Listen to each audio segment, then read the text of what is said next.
Casero Podcast se hace audio.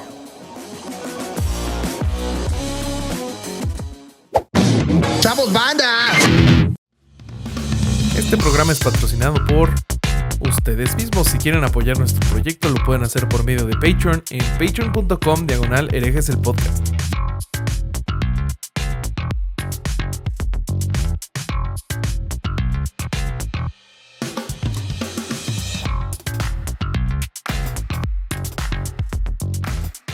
¿Qué tal, mis estimados herejes? Bienvenidos a Herejes el Podcast, un espacio para conocer y discutir tópicos históricos, científicos, filosóficos, de actualidad y cultura popular, desde el pensamiento crítico y la evidencia disponible, intentando siempre encontrar el humor y el punto medio. ¿Cómo están, muchachos? Otra vez estamos aquí en otro fin de semana hereje. Yo soy Bobby y como siempre me acompañan mis hermanos y amigos Alejandro El Vasco Vázquez Espilicueta. ¿Cómo estás? Bien, bien. Contento y un poco preocupado con el tema que vamos a tener hoy por a ver cómo se desarrolla. Es la primera vez que vamos a hacer un tema a pedido del público. Ahora vamos a decir de qué se trata. Igual, salvo que sean analfabetos, lo leyeron en la descripción, con lo cual no hay ninguna sorpresa. Pero es un tema que nos lo pidieron un montón en muchos comentarios y por eso lo vamos a hacer. Yo debo confesar que no sabía ni que existiera porque es bien mexicano esto. Pero va a estar bueno. Antes de empezar, les quiero mostrar el merchandising no oficial, pero espectacular que tengo de Herejes el Podcast, que me lo regaló Silvia y estoy muy contento. Me encanta, así que no me la voy a sacar nunca más. Pobrecita Silvia aprendió un poquito lo que se siente trabajar conmigo. Porque me dijo, Bobby, ¿me puedes mandar el logo en alta definición? Sí, a huevo. ¿Tú crees que me tuvo que volver a escribir porque no se lo había mandado? 10 veces. Bobby, güey. Sos un desastre. Y bueno, volviendo al tema, o antes de que empecemos, sepan todos ustedes que nos miran y no son Patreons todavía, que si se hacen Patreons una vez por mes, vamos a estar haciendo vivos con los Patreons. Pueden ver la información en nuestro Facebook y en nuestro Patreon, y eso es todo. Suscríbanse, por favor, que los necesitamos. Y vamos a divertir hablando de nuevo, juntos. Pero con un Patreon. Exacto. Muy bien. ¿Y cómo estás, mi Robin Hood de este Nottingham llamado Herejes el Podcast? Alejandro Durán Eraña, el Corsario. ¿Cómo estás? Muy bien. ¿Y ustedes? Bien. Estoy muy sacado de onda, güey. ¿Sí? ¿Por qué? Sí, güey, ¿Qué pasa? Yo creo que toda esta semana sacado de pedo porque, pues, la neta es que yo creí que era una pinche secta chiquita, güey, así de, no, cualquier cantidad de personas. Para empezar, Ale se mamó, güey. Ale dijo, no, güey, mira, como vamos a grabar con Alcubierre, pues grabamos uno que no tenga tanta información como el de uno fácil. Y nosotros, no, pues va, güey. Dije, este güey ya leyó algo de esa madre. Güey, y entre eso, y nos lo echamos entre los dos, nada más. Sí, no hay pedo. Para eso te dimos una semana de descanso, Bobby, porque había que editar el episodio de Alcubierre. Eso dame el changüí que te hicimos el favor de sacarte cosas esta semana. No se va a repetir igual. Nunca más preparamos entre los dos solos. Disfrútalo, güey, porque no se va a repetir, ¿eh? Pero se a mí lo que me pasó ¿no? Es que yo miré la cronología. Como este es un tema que nos lo pidieron, no estaba en la cronología. Contemos que tenemos armado un cronograma de temas hasta agosto de este año. Pero como los temas que venían requerían mucha preparación, yo dije, bueno, preparemos este que no va. Y sostengo que este requiere menos que los que venían para adelante igual, ¿eh? ¿Crees? Lo que pasa es que este me parece que es más agotador emocionalmente, como vamos a ver ahora. Yo creo que no es que sea tan extenso, sino que en la parte que me tocó es muy enredado, güey. Claro. O sea, claro. No conozco tu parte, supongo que por lo poco que leí. Ya la vas a conocer cuando vaya a México, no te preocupes. Por lo poco que leí, que tuve que leer a huevo de la historia de estos cabrones, me quedé con la boca abierta en muchas cosas. Dije, no, seas cabrón, güey. Bueno, ahorita se enseñan sus partes. Pues a ver. Ahora te voy a mostrar mi parte. A ver, entonces vamos a hablar de la luz del mundo. ¿Quiénes son estos güeyes o de qué se trata? Bueno, vamos a contar. Y lo lindo de este episodio es que como Bobby yo no sé preparó nada, yo estoy hoy, en ceros. yo quiero ver, o sea, yo no sé nada de la parte de Alejandro. Sepa público que preparamos, no siempre preparamos así los episodios, pero hicimos una división muy estricta de temas. Y entonces todos nos vamos a sorprender porque yo no sé lo que va a contar Alejandro no sabe lo que voy a contar yo y Bobby no sabe nada, así que te va a estar bueno. Bueno, yo les voy a decir en la previa, como decía antes, que yo no sabía ni de la existencia. Me enteré que existía esta religión a partir de los comentarios de la gente que nos mira y que nos escucha, que nos pedían este tema. Me llamó la atención que nunca nos ha pasado que tanta gente nos pida un tema como este. Y cuando lo empecé a estudiar, enseguida entendí por qué. Hoy vamos a hablar de la luz del mundo, llamada como nombre oficial la Iglesia del Dios Vivo, columna y apoyo de la verdad, la luz del mundo. No mames. Esta es una iglesia es como nombre de secretaría de gobierno de ahorita de la Cuarta Transformación. Pinches nombres feos. ¿Devolverlo lo robado? Ajá, y del bienestar para el pueblo feliz. No seas mamón. Te vas a sorprender de los vínculos, pero no me quiero adelantar. No, el nombre, de hecho, y esto es interesante, pero el nombre sale literalmente de la Biblia, de Timoteo 3:15 y Mateo 5:14. De ahí está tomada la frase con la que se conjuga este nombre completo. Esta iglesia fue fundada en abril de 1926 por el subteniente militar Eusebio Joaquín González, que fue durante muchos años conocido como apóstol Aarón Joaquín.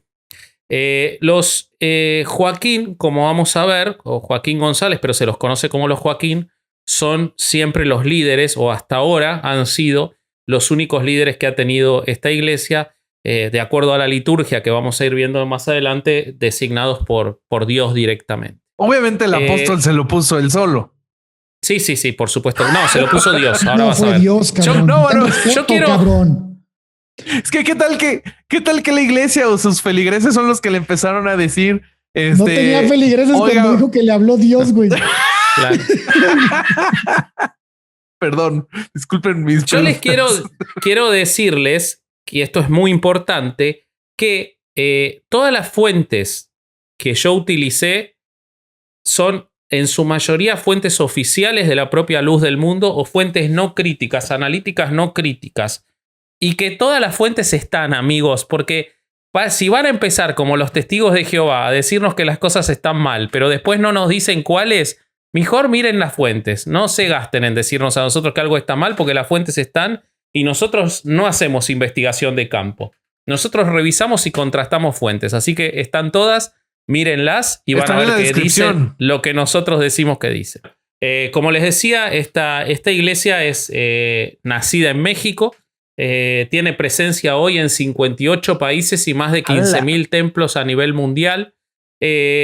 Algo interesante de la iglesia es que, como vamos a ver a lo largo del episodio, es que tiene muchos templos en lugares donde la religión católica es trascendente, donde tiene simbología importante, donde tiene templos importantes. O sea, están muy ocupados en competir de manera directa con la Iglesia Católica y esto tiene toda una explicación. A ver, entonces está el templo católico y van y le ponen cerca... Y arman su templo, sí. Sí, ya vas a ver justicia cómo. Poética eso. No, la verdad que creo que en este punto prefiero a los católicos. ¿En serio? Yo pensé que era como las pirámides que la tiraban y ponían encima. Tampoco como que prefiero a los católicos. No, es una pelea de lisiado. Pero está jodido. Es una iglesia con mucha cercanía al poder político desde su origen, sin importar quién sea el que esté de turno en la política. La iglesia tiene una particularidad, ahora voy a contar de dónde surge esto, pero tiene una particularidad que es que ha conformado su propio corpus doctrinal.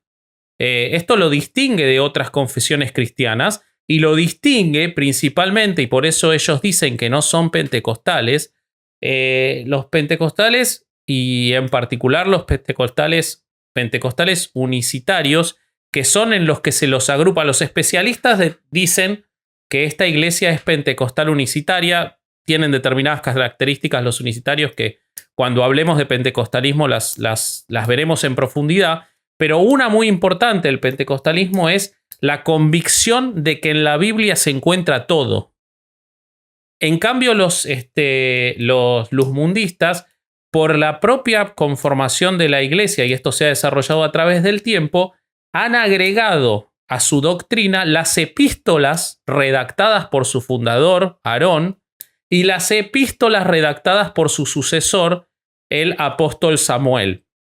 Estas son para ellos parte distintiva del corpus de doctrina de la iglesia, porque ellos consideran que si bien la Biblia tiene todo hasta un momento, y ellos son los que vinieron a reencarnar la iglesia del siglo I de Jesucristo, y entonces sus epístolas, es decir, su doctrina redactada, continúa y perfecciona aquello de la Biblia. ¿De acuerdo? Así es. Esto es muy importante porque esto es lo que determina, entre otras cosas, la ortodoxia de la luz del mundo, y la aceptación de ellas aseguran la pertenencia y la fidelidad a esta iglesia, que es algo determinante para la existencia de la propia iglesia por un montón de cosas. Fíjate que de la mano de lo que dices, Jorge Traslocheros, no sé si lo alcanzaste a leer a él, es un investigador del Instituto de Investigaciones Históricas de la UNAM. Él dice que esta asociación religiosa es muy individualista, exactamente lo que estás manifestando, como empezaste tú la narración, el comentario, perdón. Porque dice que no forma parte del diálogo ecuménico interreligioso que agrupa a otros credos, ni tampoco forma parte de la Confraternidad Nacional de Iglesias Cristianas Evangélicas, la Confraternice. Entonces, esta es una iglesia completamente separada, ¿no?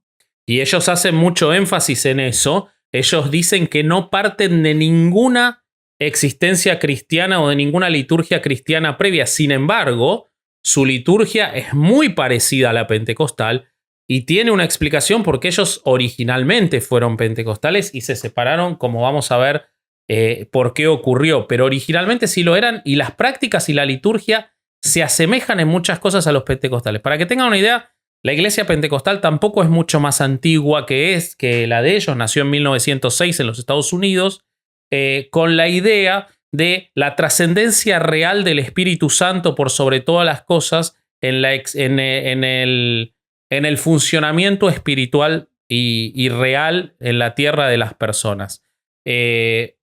Los luzmundistas, si bien se han separado de eso, han mantenido determinados ritos que son pentecostales, y entonces, si bien ellos hacen mucho trabajo en decir que no lo son, tienen muchísimas cosas en común. Tienen cánones morales muy estrictos, son profundamente misóginos, entre otras cosas, controlan estrictamente... ¿Es un canon moral? No mames. Para ellos sí. Para ellos sí, como para el catolicismo, güey. Si la moralidad no es algo necesariamente bueno, Bobby, la moralidad es algo propio del que la ostenta, ¿no? Bueno, ellos establecen que las mujeres no pueden usar pantalones, por ejemplo, tienen que usar largas faldas y muchas otras cosas. Bueno, no pueden, se encuentran, al igual que el catolicismo, las mujeres no pueden celebrar las ceremonias religiosas, tienen que estar por detrás. En las situaciones de la vida familiar tienen que obedecer al marido. Bueno, eso después de todo viene en la Biblia. No pueden usar ningún tipo de ornamentación ni pintarse la cara tampoco. Exactamente. Bueno, ellos dicen que no tienen ningún parentesco doctrinal con ninguna rama del cristianismo, como decía Alejandro, y especialmente enfatizan su deslinde respecto de la Iglesia Católica. Ellos se desvinculan absolutamente de la Iglesia Católica, y acá hay una explicación que les voy a contar sobre el origen del querido apóstol Aarón Joaquín. Para eso vamos a ver un poquito su vida. Eusebio nace en Colotlán, si lo pronuncié mal, pido disculpas, Jalisco, lo dijiste bien. el 14 de agosto de 1896, de una familia muy humilde dedicada a la actividad agrícola y al comercio. En el año 1917, durante la Revolución, Eusebio, que ese era su nombre original, se une al ejército. Según algunas fuentes, 2 fuentes al menos que están acompañadas, él tenía la tarea en el ejército, era un oficial, pero él tenía la tarea de darle el tiro de gracia a los fusilados. En una visita a su casa paterna, él conoce a su esposa, Elisa Flores González. No es que vivía en su casa paterna la esposa, en el pueblo la conoce, no se crean que se casó con una hermana. Para la historia de este muchacho podría ser, pero no es el caso. Sería raro, güey. No. A la verga, güey. Lo que él hizo muy, muy distintivo es que él pidió, bueno, su esposa lo acompañaba en su vida militar, pero él siempre buscaba rentarle un cuarto por separado para que no viviera en cuartel junto con las demás esposas de soldados. Y esto es muy importante porque estando en San Pedro de las Colonias, Chihuahua, al ella no vivir en el cuartel y vivir en una habitación que le rentaba, le alquilaba a él, ella conoce a 2 personas, los predicadores Saulo y Sila. Estos 2 predicadores, que eran de la iglesia pentecostal y que habían sido bautizados de manera directa por quien trajo al pentecostalismo a México, que fue Carmen Valenzuela, que los había bautizado a ellos 2, eran predicadores muy carismáticos, como todos los predicadores pentecostales, y bautizan, por la relación que hacen, a Eusebio y a su esposa en el ritual pentecostal. Ellos, ante esto, se unen a los ritos religiosos y a la congregación de Saulo y Sila en una suerte, según algunas fuentes, de servidumbre de los 2 pastores. Y los acompañaban. Como les dije, fueron bautizados. Esto va a ser muy importante después. El bautismo de los pentecostales en ese momento era en nombre del Padre, del Hijo y del Espíritu Santo. Quédense con este dato porque después vamos a ver cómo eso fue determinante en la continuidad de la existencia. Ellos, bueno, lo seguían en la congregación, pero tenían un lugar muy secundario. Y a este hombre, al parecer, no le gustaban los lugares secundarios y parece que Dios estaba de acuerdo con eso. Porque en el año 1920...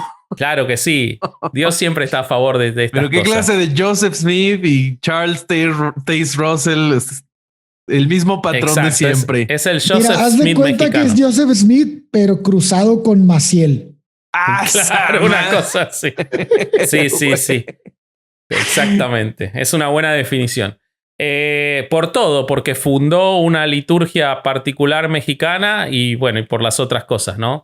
Y por las otras cosas me refiero a cogerse menores de edad. No sé por qué estoy yendo con eufemismos. Bueno, entonces, pero no nos adelantemos. No nos adelantemos porque a los que se cogía todavía no habían ni nacido en esta época. Todavía no nacían. En 1925, él se instala con su esposa en Monterrey y ahí recibe un primer llamado. Según las fuentes de los luzmundistas, él dormía de madrugada cuando y esto lo voy a leer, una voz tronante lo despertó súbitamente. Y él escuchó que le decía, aquí hay un varón cuyo nombre será Aarón. Era un payador folclórico, Jesucristo, Dios, perdón. Sí, estaba con la guitarra. Si fuera argentino diríamos que era un gaucho, era el Martín Fierro, que estaba... Nadie va a entender esta referencia, después les cuento que es el Martín Fierro en otro momento. Oye, esa versión de Dios rima como Arjona, ¿eh? Después de esto, los sobreviene... Ahora, fíjense cómo estaba él y la mujer, pero Dios lo elige a él. Dice, acá hay un varón que se va a llamar Aarón. O sea, lo tenía claro Dios. Es así. Entonces, después... Bueno, es Dios, ¿cómo no lo va a tener claro? Sí, perdón, claro. Su señoría o como se le diga.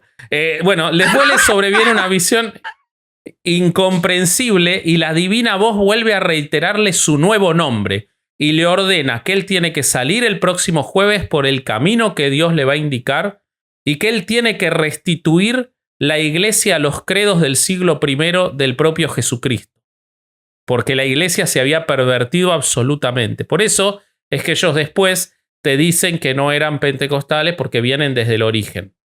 Estrellas de 1000 colores se empezaron a ordenar en palabras que formaron la misma frase que él había escuchado, pero ahora más precisas y más contundentes. Tu nombre será Aarón, decían las estrellas que formaron palabras, y lo haré notorio por todo el mundo y serás bendición. Otra vez rima. No me había fijado. Posteriormente,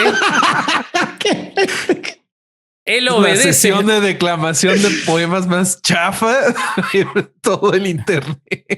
Bueno, acá vemos que vamos a ver cómo el recorrido de Aarón y el recorrido de Alejandro Durán el Corsario son lo mismo. Porque él entonces recorre los estados de Tamaulipas, San Luis Potosí y termina en Jalisco. Oye, yo vi una nota que decía, recorrió los estados de Tampico y yo, chinga, Tampico es un estado, güey. Una nota decía eso, güey. Esas son las fuentes que no usamos. Sí, entonces, sí, el 12 de diciembre, tras 6 meses de peregrinación, según algunas fuentes a pie, en otras no lo aclara, él llega a Guadalajara. Da la casualidad que él llega al centro de la guerra cristera. No sé si querés hablar un poquito de eso, Ale, antes de que sigamos. Sí, quiero hablar de eso. A ver. Fíjate que me parece muy importante, güey, que antes de empezar a desenmarañar esta pinche telaraña de cosas con este pelado y con esta creencia, sociedad religiosa, secta, no sé cómo le quieran llamar. Primero es importante pues recalcar que existe una diferencia muy grande entre este movimiento religioso con cualquier otra iglesia evangélica o protestante o lo que no sé, la que quieras, cristiana, porque esta iglesia desde sus inicios ha tenido una relación, como dice Vasco, muy cercana con el poder político en México y en otros países también, como lo veremos más adelante. Tenemos que detenernos un poco para comprender el contexto histórico de lo que está diciendo Vasco, porque en este contexto histórico donde nace la luz del mundo, estamos en medio del conflicto cristero. Y esta asociación religiosa es respaldada por el grupo de Plutarco Elías Calles. Con la llegada de la oposición, y llega a ese momento como oposición a la Iglesia Católica.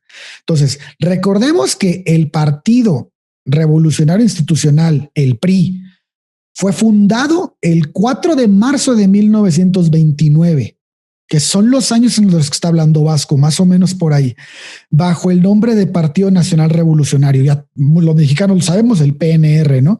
¿Y quién lo fundó? Bueno, el expresidente Plutarco Elías Calles. La Iglesia de la Luz del Mundo fue conocida por muchos años como la Iglesia del PRI. Y es correcto, porque de ahí surgió, güey. Al menos de ahí fue apoyada. Entonces, esto que está diciendo Vasco, del momento histórico en el que estamos pasando, cuando esta religión, donde esta iglesia empieza a dejarse ver, es importantísimo que se sepa que el apoyo del gobierno siempre estuvo ahí. Sí, siempre. Después de esto, los lazos con el PRI van a ser increíbles. Te dejo, Vasco, dale. De hecho, hay un dato muy importante que seguramente lo conoces, pero hay un personaje que es definitivo para la existencia y subsistencia de la Luz del Mundo, que es Marcelino García Barragán, que fue gobernador de Jalisco, designado durante esos momentos, un anticlerical absoluto, y que después fue ministro de guerra del gobierno. Fue secretario de Defensa priista. Nacional. Exacto, perdón. Sí, secretario. Nosotros siempre en el gobierno de Gustavo secretario. Díaz Ordaz, ¿no? Y él fue jefe en el ejército de Eusebio. Lo conocía de manera directa. Entonces, ver casualidades en su llegada al lugar y en su actividad, uno podría incluso llegar a la hipótesis, semifundada por la evidencia. Lo que pasa, hay un problema en toda la época primera, en la época de Aarón, que es que no se le prestaba mucha atención a las luzmundistas. Entonces no hay tantos artículos de prensa, pero uno podría llegar, por lo menos de opinión política, a poner como cofundador casi de la Luz del Mundo a Marcelino García Barragán por la trascendencia que tuvo y todo lo que les dio, como vamos a ver más adelante. Así Pero es. no nos adelantemos. Como decía Alejandro, Aarón, el apóstol Aarón, fue 7 veces encarcelado por su prédica anticatólica en Guadalajara. Él continuó con la misma, fue siguiendo de a poco, y se supone, o lo dicen fuentes oficiales, que ahí él realizó sus primeros milagros. Lo que no dicen es cuáles fueron, o por lo menos yo no los encontré. Por favor, si alguien, sea luzmundista o no, puede darme el decálogo de cuáles fueron esos primeros milagros y enviarme fuentes, porque no pude encontrarlos. ¿De acuerdo? Venga. Pero Ok. ¿por qué es importante el milagro? ¿Por qué es importante la idea del milagro? Acá voy a citar a un autor, un doctor en ciencias sociales mexicano, el doctor Fabián Acosta Rico, que ha escrito mucho sobre estos temas y cuya bibliografía utilicé mucho para preparar esto. Y él, en uno de sus artículos en la revista Sincronia de la Universidad de Guadalajara, dice: esto en general para este tipo de cultos, sectas o religiones, como quieran llamarlo, el hecho milagroso, fíjense que acá se dice que él hizo sus primeros milagros. En el contexto del crecimiento del anticlericalismo y de todo lo que estamos contando. El hecho milagroso revela al líder carismático como un ser elegido por Dios o por lo divino, y lo legitima epifánicamente ante sus devotos como la autoridad máxima a seguir. Es la persona de quien hay que aprender. Queda de esta forma, a partir del milagro, el sujeto de la epifanía obligado a despersonalizarse temporalmente en la casi necesidad de encarnar el arquetipo del Mesías, del profeta o del Redentor. Comienza así su propia historia sagrada, mediante la cual realiza su propia automitificación. Llega un momento, como ya se mencionó, que en este proceso de sacralización de la persona, su liderazgo carismático cobra tal capacidad de admiración que ya no necesita dar explicación, escucha esto, Ale, por ninguna de sus acciones o conductas. Hijo ¿Ok? de su puta Entonces, madre. la realización de milagros en el credo de este tipo de religiones personalistas vuelve a la persona imposible de ser sometida a ningún tipo de juicio humano. Entonces, que él haya realizado, supuestamente, ha hecho trascender que había realizado milagros, lo transforma en el apóstol. Y por eso por eso es que está la figura de que él es el apóstol, Bobby, por todo esto que, Pues justo así que fue acabo de con leer. Jim Jones, ¿no? Ok, esta es lo mismo. Sí, lo que mismo. hizo Este es un par de Jim- milagros y después hacía cosas horribles y sus súbditos. Exactamente lo mismo. Exactamente lo mismo. Bueno, los padres y suegros en Guadalajara se niegan a recibirlo a él y a su esposa, entonces ellos andan, supuestamente, según las fuentes oficiales, ellos en ese momento viven de la elaboración de muéganos y buñuelos que con la ayuda de sus primeros 20 seguidores venden a las afueras de los templos. La realidad es que desde el día 1 les pedían muchísima colaboración y donaciones a los seguidores, y es más que probable que sea con eso, y después voy a decir por qué, no es una hipótesis mía, que fuera con eso que se mantuviera y creciera. Pero las fuentes oficiales de nuevo dicen que las ganancias de vender buñuelos se ve que o eran riquísimos o tenían marihuana. Son las únicas dos posibilidades. Fueron administradas de tal manera que al transcurso del tiempo la naciente comunidad compró un terreno donde estableció su primera casa de oración, y ahí también se fueron a vivir Aarón y su familia. La iglesia crece y crece en adeptos. En el año 1935, de nuevo bajo el sponsoreo de Marcelino García Barragán, Claro. obtienen el registro ante la Secretaría de Gobierno como culto, y ahí se empieza a dar la situación en la que este ex gobernador de Jalisco y secretario de defensa nacional, más y más le da cobijo. La iglesia viene creciendo de tal manera y tiene una tal cantidad de seguidores que ya desde el año 1937 se empieza a dar entre sus obispos, que es un cargo inferior al de apóstol, ciertas dudas acerca de la forma en la que se está moviendo. Esto tiene una conclusión semitrágica para el querido Aarón, pero que lo hace despertar en muchas ideas nuevas, como vamos a ver en 1942, en el que se produce un gran cisma, es decir, una escisión, una separación, en la que 7 apóstoles... ¿Por qué? ¿Qué pasa? Él decide que la fiesta más importante de la liturgia de la luz del mundo va a ser el día 14 de agosto. ¿Y ese día qué es? O coincidencia es su cumpleaños. Es el cumpleaños de Aarón. ¡No, güey! Don Chingón le dijeron a pinche madre. Y que entonces ese día... Güey, ni siquiera la disimuló, güey. Se mamó, güey. Se mamó. Y que entonces ese día él tenía que recibir donaciones importantes, la iglesia, sobre todo en dinero. O sea, que le hicieran lindos regalos. 7 de sus obispos plantean un reclamo ante esto y él los echa del templo y ellos fundan una nueva iglesia que se llama la del Buen Pastor. Y en esa decían que la fecha importante eran los cumpleaños de ellos, ¿no?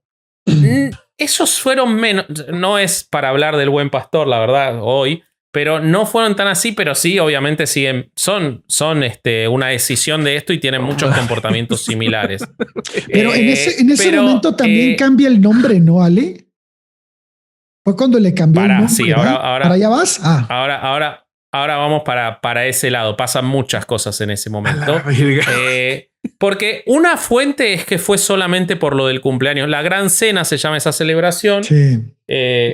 Pero unas fuentes dicen que es eso, pero otras dicen que había muchas evidencias de que él había violado a una niña de 13 años llamada Guadalupe Avelar y que esto no había sido tolerado por una parte de la congregación y que además él se enriquecía de los miembros más pobres. Ahora, los del Buen Pastor en sus fuentes no dicen nada del enriquecimiento de los miembros más pobres porque los del Buen Pastor hacen lo mismo, básicamente, ¿no?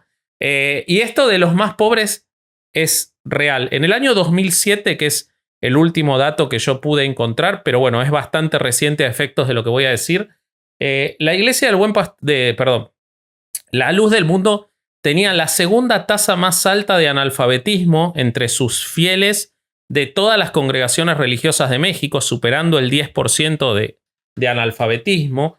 Si bien la Luz del Mundo hace programas de alfabetización, esto hay que decirlo, pero bueno, sigue teniendo una tasa de analfabetismo altísimo y también la segunda tasa de pobreza e indigencia más alta en cualquier congregación. Es decir, que apuntan y explotan a los más necesitados. ¿De acuerdo? Y eso ya ocurría desde el inicio. Esto tiene una razón de ser, porque el catolicismo, después de un tiempo, se empezó, bueno, no después de un tiempo, creo que desde sus inicios, empezó a ver siempre por las clases altas. Sí. El catolicismo siempre se ocupó de cuidar a la élite. Por eso siempre el Opus Dei y los Legionarios de Cristo han sido los que mandan en el Vaticano, ¿no? Porque son los que tienen el dinero. Y generalmente las congregaciones más pobres del catolicismo son, ahí andan pedaleando solos y no son tan. Entonces, ese hueco que dejó el catolicismo, las iglesias evangélicas y protestantes supieron aprovecharlo, güey. Pues es que eso o se dividieron el mercado, no hay más, güey. Pues es que, güey, en el catolicismo, lo más cerca que así alguien de a pie puede ver al Papa es cuando pasa en el papamóvil, si de casualidad va a su país. Y en este tipo de sectas, pues al líder al que le habló Dios directamente lo tienes de frente. Entonces, pues no, sí. Y te coge. No sé si eso me convencería a mí, pero... No, pero el líder tiene tal acercamiento a ti que puede tener una relación carnal con cualquier miembro, güey. Sí, pues como Jim Jones, ya lo decíamos. Sí, Eso hacía güey. Jim Jones. Sí, güey. Sí. Bueno, de este no hay tanta información por lo mismo que les decía, pero sin embargo ese caso, obviamente los actuales luzmundistas niegan y dicen que esto es parte de la conspiración permanente del catolicismo y otras Es y una otros credos campaña contra de ellos, ¿no? desprestigio. Exactamente. Para allá vamos. Exactamente. Para allá vamos. No, no, por favor. Bueno, cuando él sufre este cisma, sopla las velitas de su cumpleaños. No sé si soplan velitas, tampoco me importa, pero los testigos de Jehová no soplan. Dejen de decir que sí soplan, por favor, testigos de Jehová, porque no soplan. Bueno, pero estos, no sé si lo hizo o no, pero él toma 3 medidas muy, muy determinantes. En realidad, vamos a decir que toma 2 y la otra no la toma él, y ahora van a ver. La primera es un endurecimiento de la teología, absoluto. Él se asegura a partir de acá que nunca más vuelva a pasar. Entonces, él enfoca muchísimo más y encierra muchísimo más a los seguidores que le quedan, que todavía eran muchos, sobre la figura de él mismo. O sea, hace la religión aún más personalista. Entonces, él se va de la idea de la restauración de la fe como en general a la iglesia y la pone sobre el apóstol como guía de la congregación. La figura del apóstol se vuelve incuestionable. Su mando es decretado por el derecho divino. El apóstol es, a partir de ahí, por la teología que ellos mismos determinan, un Dios vivo. Ellos, sin embargo, permanentemente él, Aarón y los que lo siguen, mencionan a Dios y a Cristo en sus sermones y prédicas para hacer esa similitud, para reconocerlos como la fuente de su carisma y autoridad y estar permanentemente vinculando una cosa con la otra.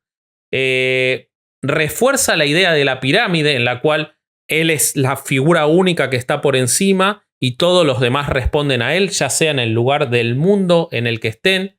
Desde el noviciado a los nuevos conversos establece estrictas normas de grupo y sociabilización que indican la praxis religiosa, o sea, el comportamiento religioso desde lo más elemental. Hay que escuchar, ver e imitar al pastor, al profeta y al líder, al apóstol.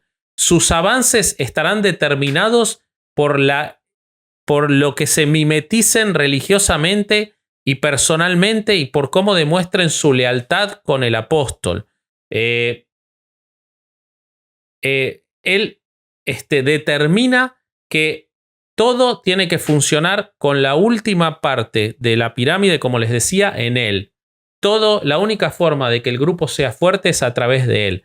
Él también toma determinadas decisiones de encerrar a su gente, como ahora vamos a ver, para que la única voz que escuchen sea la de él y la de sus inmediatos en esta pirámide. Es decir, cada vez se transforman más, de acuerdo a todo lo que nos ha enseñado el especialista Bobby, en una secta.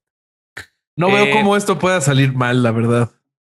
La segunda que ocurre, que no tiene intervención de él, o sea, le pasa, porque hay gente a la que le pasan estas cosas, es que en julio de 1943, y acá voy a leer una fuente oficial nuevamente de los luzmundistas, al hermano Aarón le fue revelado por Dios, estando despierto, una visión en la cual los cielos se abrían. No sé si puedes poner un cielo que se abre, Bobby, acá, como para que haga el efecto. Corre cielo. Porque si no quedan mis manos como un boludo acá arriba. Entonces, digo, pues, ruede cielo que se abre. Entonces... Corre, idiota, no ruede. Corre. Los cielos se abrían, observó una montaña alta, experimentó acercarse a la cumbre y vio desde arriba profundos valles y farallones que se alzaban como fortaleza de roca delante de las nieves. Era una montaña tan alta que parecía tocar el cielo. El sol brillaba en la línea del horizonte. Era un panorama imponente y real. De repente en aquel cielo, una luz majestuosa que superó el resplandor del sol, lo inundó todo. Él levantó su cabeza, se remitió al pasado de sus otras visiones celestiales y un trueno lo agitó en sus entrañas y quedó postrado. Se mantuvo quieto, miró hacia arriba y unos segundos que le aparecieron eternos, en esa luz celestial se proyectaron las escenas de su vida, como por ejemplo la de Silas bautizándolo. ¿Ok?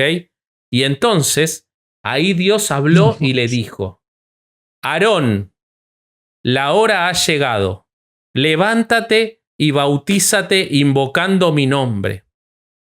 Él se sintió transportado en espacios y en edades y vio la imagen de Jesús bautizándose en el río Jordán. Y luego el bautismo del apóstol San Pablo. Y después se vio a sí mismo bautizándose. No voy a seguir leyendo porque es muy largo, pero entonces ante esto, él tomó la determinación de que él y todos sus seguidores estaban mal bautizados, y acá es cuando se despega por completo de los pentecostales. Y él reforma el bautismo porque él estaba mal bautizado según esta visión, que es la segunda aparición para la liturgia de la luz del mundo, y debe ser bautizado de nuevo solamente en el nombre de Jesucristo. O sea, son antitrinitarios. Como los exactamente. De Jehová. Exactamente. Él dice que ese bautismo que le habían dado sus Sila y Paulo estaba mal y tiene que ser nuevamente bautizado él y todos los demás. ¿Qué hace con esto? Él refuerza su personalismo porque se asegura que el único bautismo que tengan todos los que vengan sea el bautismo de él y que no exista más el anterior. Y además empieza a pensar en la construcción, que se da unos años más tarde, de una comunidad cerrada de la luz del mundo, que él logra concretarla parcialmente a partir de 1953, y acá aparece de nuevo este personaje García, Marcelino, el que había sido su jefe en el ejército, que le otorga en el año 1953 14 hectáreas en Guadalajara con todas las facilidades civiles de obras, comisaría y todo lo que necesite, agua, luz y todo, para que él construya, con las donaciones que obtiene de sus seguidores y con el trabajo de sus propios seguidores, una comunidad a la que él llama y que sigue existiendo y es muy importante en Guadalajara, la hermosa provincia. Esta es una comunidad. Aquí hay un dato importante, perdónale. Aquí hay un dato importante porque Aarón Joaquín y la comunidad que estaba en ese entonces, en la pequeña comunidad que todavía era pequeña a comparación de lo que es ahora, si bien recibió como regalo esas 14 hectáreas, el terreno ya lo ocupaban, güey. Nada más que no estaba regularizado. Y entonces eso no lo sabía. Sí, este güey lo que hizo, por eso los lazos políticos son bien importantes ahí. Este güey, Marcelino, lo que hizo fue regularizarles el terreno y entonces estos güeyes les vendieron a los fieles. Fíjate, todavía les vendieron a los fieles. Les sacaron más lana. Las casas a un precio muy bajo, dicen. Okay. Pero el terreno se los regularizó el Marcelino. O sea que ellos ya habían empezado a construir antes. Sí, ya habían estado porque lo que yo vi es que esas hectáreas le fueron regaladas en el sexenio que estuvo como gobernador de Jalisco, Marcelino, que fue del 43 al 47. Pero no sé si posteriormente fue cuando se dio la regularización. Claro, yo tengo que se le entregaron en 1953. Tal vez la regularización ellos, se les dio, o sea, ya los papeles se les ha de haber dado en esa fecha. Ok. Bueno, esto respondía a un sueño que él tenía de proteger a los seguidores de la mala influencia de la sociedad y de esa forma fundar una colonia amurallada. O sea, él quería asegurarse de que no hubiera influencias externas para que no se vaya nadie más. A él el cisma del 42 lo afecta mucho y él tiene una nueva visión. Vamos a suponer que la nueva visión no existió, ¿no? Digamos, es una posibilidad que la nueva visión se la haya sacado del culo. Un poco descabellada tu suposición, ¿eh? Puede ser que haya sido Dios. Vamos a dejar las dos posibilidades. Digamos que el público decida. Puede ser que haya sido Dios o puede ser que se la haya sacado del culo para atender a sus propios intereses de poder. Digamos, cualquiera de las dos, 50-50. 50-50, pongamos. Entonces, él tiene entonces el refuerzo de la liturgia, la visión y la hermosa provincia. Aquí una cosa importante es que Vasco está en los años 50. A partir de los años 50, la luz del mundo apoyó abiertamente a los candidatos a puestos de elección popular emanados del PRI. Ajá. Esto va a pasar hasta después de Salinas de Gortari.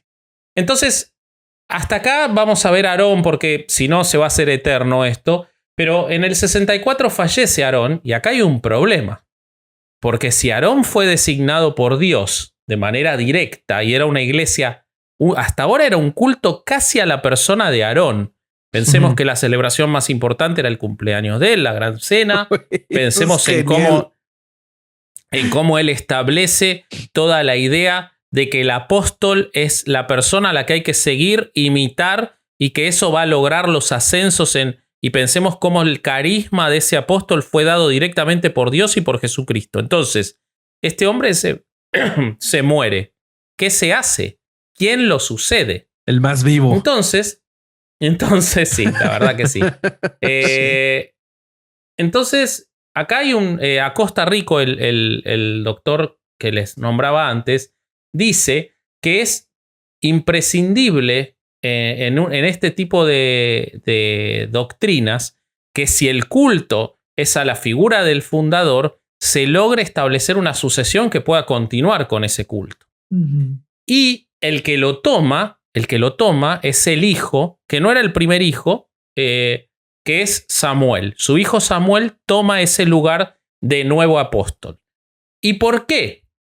¿Por qué es alguien de la familia y por qué no es alguien de afuera? Bueno, acá encontré a un historiador, pastor de la iglesia, llamado Rubén Álvarez, que dice que hay una coherencia en la exégesis, o sea, en la lectura bíblica de la luz del mundo, de dar la continuidad en la familia, como fue, de acuerdo a la Biblia, la tribu de Leví, la que tuvo la continuidad en la propia Biblia. Entonces, él establece ese parentesco, esa lógica de similitud para darle a la tribu de los Joaquín, y aquí es donde se forma esta idea de la tribu de los Joaquín, la continuidad en el manejo de la iglesia.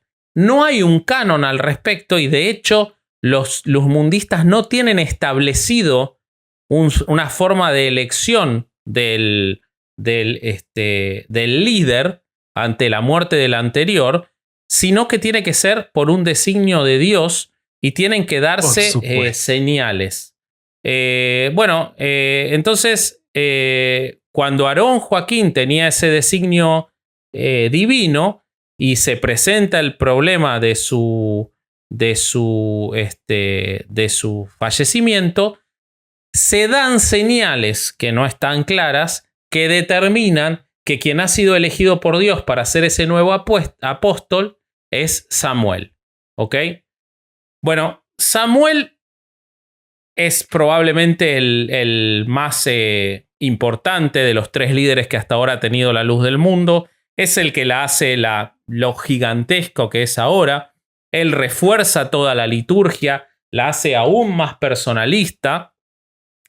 Él es el que establece que el corpus doctrinal joaquiniano está incorporado como texto dogmático de la iglesia, es decir, las epístolas de su padre y las de él, además de que le da la proyección internacional y sobre todo en los Estados Unidos y en muchos países de Latinoamérica y de Asia, él hace lo que es la obra física más trascendental de la luz del mundo que cualquier persona que haya ido a Guadalajara alguna vez la vio, que es el templo que se encuentra en el centro de la hermosa provincia. Ese templo, para que se den una idea, y a mí me pasó y me sorprendió de hablar con muchos mexicanos que no sabían ni siquiera de la existencia de la luz del mundo, y sin embargo, cuando escuchás estos datos te asombra que no lo conozcamos todos, pero el templo que se encuentra en el centro de la hermosa provincia es el templo más grande, el templo religioso más grande de Latinoamérica. Tomando todas las denominaciones que se te ocurran, el templo religioso más grande de toda Latinoamérica es el templo de la hermosa provincia. Es una estructura piramidal, yendo de nuevo a la representación de cómo funciona el culto como una pirámide, de 83 metros de altura, hecho con 5.000 toneladas de acero, tardó casi una década en construirse. Se supone, de acuerdo a distintas fuentes, que entran entre 14 y 17.000 personas. Esto es más que lo que entran en el templo de la Virgen de Guadalupe en la Ciudad de México. Pues es que Y en nada algunos más- estadios, ¿no? Nada más para que la audiencia como que alcance a comparar la altura de este templo. Bellas Artes tiene una altura de 40 metros. Nada Sí, más para es que... el más del doble. O sea, es más del doble de Bellas Artes. La obsesión, esto no sé si lo viste, Ale, pero la obsesión de Samuel con su templo es que fuera más alto Sí, que la Catedral de Guadalajara. sí. Tenía que ser el templo, tenía que ser más alto que la Catedral de Guadalajara y lo logró. Ujú. Esta obra faraónica la hizo un arquitecto llamado Fernando Zamorano. Todo el mundo le decía que iba a ser imposible de hacer y excesivamente cara. Y él logró hacerla y que no sea excesivamente cara, pese a que se calcula que debe haber salido alrededor de $50 millones y tardó más de una década en hacerla, por una sencilla razón. Yo les voy a preguntar, en pleno siglo XX, pasada la mitad del siglo XX, en un país como México, o como cualquier país capitalista, ¿cuál es un costo muy alto en la construcción? Yo les pregunto para que me ¡La contesten. mano de obra! ¿Qué hizo este hombre? Este hombre se evitó la mano de obra. No. Ahora, ¿qué? Güey. ¿La construyó Dios directamente? ¿La construyeron los aliens? ¿Tenía robots, Samuel? No, tenía esclavos. No. La mejor forma de construir pirámides, él lo aprendió de los egipcios, es con esclavos. Esclavos a la manera de voluntarios y de seguidores de la fe y de miembros de la congregación a los que solo les daban la comida y que construyeron todos gratis, absolutamente No. gratis, un templo que, según decían todos, era imposible de construir. De hecho, el arquitecto dice que todos le decían que se iba a caer, pero no se cayó y sigue ahí y lo lograron construir. Le decían, parecía un castillo de latas de cerveza. Le decían cosas que parecían mitad torbellino, mitad caracol marino. Bueno, la verdad que el tipo hizo un laburo arquitectónico impresionante porque además era un terreno irregular. Como les dije, 83 metros. Tenía que tener, según le pidió Samuel, tenía que ser como el Partenón griego por su atemporalidad y como las mezquitas islámicas por su belleza. O sea, fácil. O sea, es de esos clientes que en el brief te piden todo. Milagros. Para que se den una idea, esto tiene 5.000 toneladas de acero. ¿Ok? El Estadio Azteca tiene 1.200 toneladas de acero laminado. Es una mamada, güey. ¿Ok?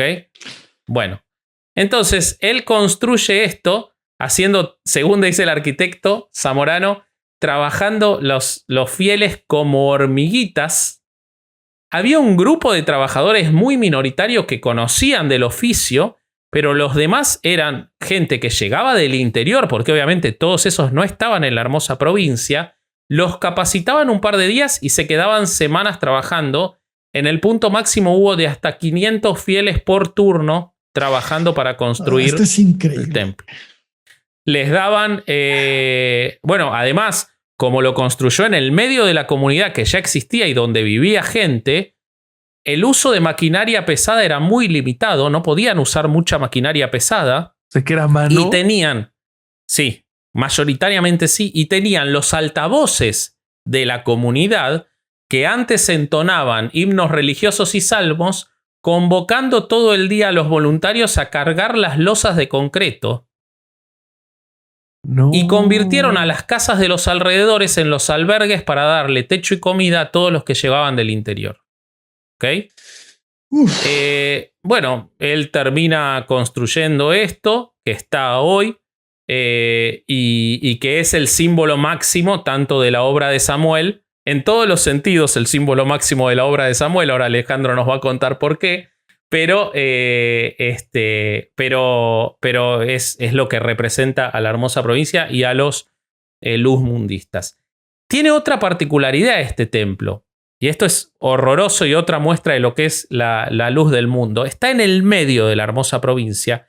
Su base es una elipsis, tiene una base elíptica que forma una glorieta central en la que desembocan 8 calles en diagonal. ¿Qué es esto? Esto es un panóptico. Desde el templo se controla de manera simbólica y también real lo que ocurre en toda la comunidad. De La hecho, comunidad tiene la sensación... Sí, perdón. Es que con eso que dices, de hecho hay un comentario de uno de los periodistas que ha ido a tomar datos de ahí, que dice que entres por la calle que entres, antes de llegar al templo, tú ya tienes 2 o 3 cabrones que te están revisando, así como que a este hoy que trae. O sea, te vieron desde que ibas entrando, güey, a la colonia. Es una vigilancia constante, güey. Exactamente. Y al revés lo mismo, o sea, desde el templo se ve todo. Entonces, toda la gente está permanentemente bajo el control simbólico y real de todos los líderes de la iglesia que se encuentran en el templo, en el centro, además de que es un monstruo de 83 metros. Nos decía Carlos, el Manix, Vallarta, que él, cuando está en Guadalajara, se ve desde todos lados el templo. Es impresionante. Bueno, y otra particularidad que tiene, y que seguro Ale nos va a querer contar más de esto, es que debajo está lleno de túneles y pasadizos secretos que llevan de adentro del templo y desde el templo hacia otros lugares de la hermosa provincia y que fueron ordenados desde el inicio de la construcción por Samuel para movilizarse por esos túneles y no ser molestado por los fieles en sus traslados por la hermosa provincia, túneles que llevaban a su oficina, al centro financiero, donde él controlaba de manera muy cercana y estricta cómo se movía el dinero, y también han ocurrido muchas otras cosas, ¿no, Ale? En esos túneles. Así es. Aquí hay que entender que después de la construcción de este templo, cuando llegan los 90s, es cuando la iglesia empieza a tomar un poder político un poquito más grande, porque en el 93 esta iglesia es reconocida por la Secretaría de Gobernación con la clave SGAR 7/93, siendo presidente de la República Carlos Salinas de Gortari. Recordemos que en el 92 Salinas de Gortari reformó la ley de asociaciones religiosas y culto público, la cual reconoce la existencia jurídica de todas las iglesias asentadas en nuestro país. En los años 90, el diario Los Angeles Times realizó una investigación sobre las actividades de Samuel Joaquín Flores. Siempre regresamos a ese periódico. Es el mismo es el mismo de la investigación del gato, ¿no? De los aceites de Asunción. Exacto. Bueno, ahí se expuso el caso de una mujer que es identificada como Amparo Aguilar. En este momento, Amparo Aguilar tiene 31 años y ella asegura haber sido violada cuando era menor de edad por el líder. De acuerdo con el reportaje de Los Angeles Times, Aguilar denunció el caso ante las autoridades estatales y federales, junto con otras 3 personas más que eran exmiembros de la iglesia. También existe un estudio sobre el movimiento publicado en 2000, también existe un estudio sobre el movimiento publicado en 2009 en la revista académica para el estudio de las religiones realizado por la doctora Lourdes Argüelles. Ella es de la Universidad de Claremont en California y señala una acusación más, la de Moisés Padilla. Y aquí fue cuando a mí me empezaron a temblar las patitas, güey, porque este güey asegura haber sido violado por el líder también cuando era menor de edad, pero ninguna de las acusaciones, ni la de Amparo Aguilar ni la de Moisés Padilla, avanzaron en el ámbito legal y la secta siempre ha negado que haya ocurrido esto. Pero la revista Proceso tiene una nota del 4 de junio de 2019 en la cual dice lo siguiente, se las leo. Entre 1997 y 2004 quedaron documentadas en varios medios de comunicación denuncias contra Samuel Joaquín por presuntos actos de abuso sexual en agravio de integrantes de la agrupación. Entre estas se encuentra la de Moisés Padilla, quien en entrevista con Detrás de la Noticia señaló que fue víctima de abuso por el dirigente religioso en 1981 en un abierto acto de homosexualismo. Tiempo después, este denunciante fue secuestrado y apuñalado hasta quedar al borde de la muerte, según publicó el diario Los Angeles Times. Bueno, Moisés Padilla fue raptado de su propia casa en Guadalajara. Lo llevaron a un monte baldío y lo apuñalaron más de 50 veces. El tipo sobrevivió y pidió asilo en Estados Unidos. Según Guillermo Sheridan, la luz del mundo, al enterarse de la acusación del líder en el programa de Ricardo Rocha, logró que se le diera espacio para responder la acusación y envió para hacerlo a un diputado federal del PRI, que luego fue del PRD, que su nombre es Rogelio Zamora Barradas. Él es un fiel de la iglesia y, según algunos, también es un diácono. Es importante que se queden con este dato porque luego lo vamos a retomar. Quien nos escucha fuera de México debe entender que en aquellos años, como bien lo dice Elio Masferrer, si el poder político decía que no había que judicializar las acusaciones, simplemente no pasaba nada. Estamos hablando del PRI de los 80s, de los 90s, el poder absoluto, cabrón. Todas las instituciones trabajaban para ellos.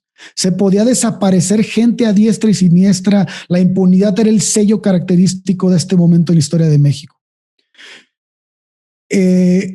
Pues en este momento es cuando Samuel Joaquín cometía sus crímenes bajo el cobijo del partido político más poderoso de la historia de nuestro país. Algo que se debe explicar es que Samuel se consideraba un ángel sin sexo, que podía gozar de amor total, güey. Tanto de una mujer como de un hombre. Esto lo explicó Fernando Flores, quien fue el secretario general de la Federación de Colonos en provincia y cronista de la iglesia, quien también aseguró haber sido violado por Samuel. Pues mira, de que sea pansexual no hay pedo, pero de que viole gente ahí sí ya está cabrón, ¿no? No, pero lo que me refiero es que ese era su paro para agarrar a niños y niñas. Entonces, verga, güey.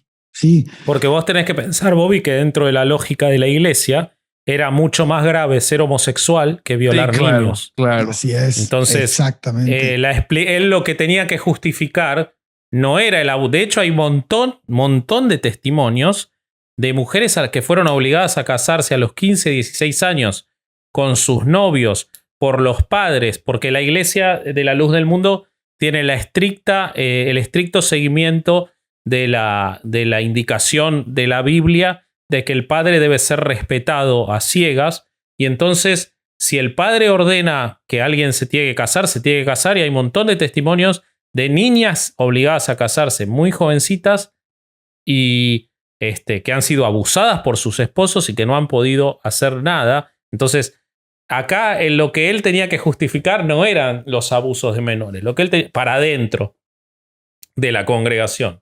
Lo que él tenía que justificar es que le gustaran también los varones. O sea, miren lo perverso del pensamiento, que es más grave la homosexualidad. No mames. Ya el abuso. No mames, está horrible esto, güey. Entonces, yo quiero agregar algo antes de que Alejandro siga. No, que él habló tú sigues para agarrarlo de. Bueno, otro ok, güey, no, ¿no? Yo no, pero tengo un par de apuntes de lo que vos dijiste. Venga. Vos hablaste de esta persona a la que apuñalaron 50 veces. Por suerte no hacía podcasts, pero yo quiero decir que esto tiene una lógica, que es que se supone, y hay testimonios de primera mano, hay un artículo que va a estar acompañado en las notas, que viene de una investigación que hizo Univisión, que hay evidencias de que Samuel fundó su propio ejército. Que Samuel tenía un ejército que lo protegía a él y que sigue existiendo hasta el día de hoy, que en la época de Samuel se llamaba los guardianes de Jericó, porque la casa de Samuel en la hermosa provincia quedaba en la calle Jericó. Tipos que se preparaban aprendiendo técnicas de combate. Esto lo contó un ex guardián, técnicas de combate que podían portar armas por licencia de las autoridades, es decir, gente con portación de armas, y que no solo estaban en México, sino que los llevaba por California, Nueva York, Illinois.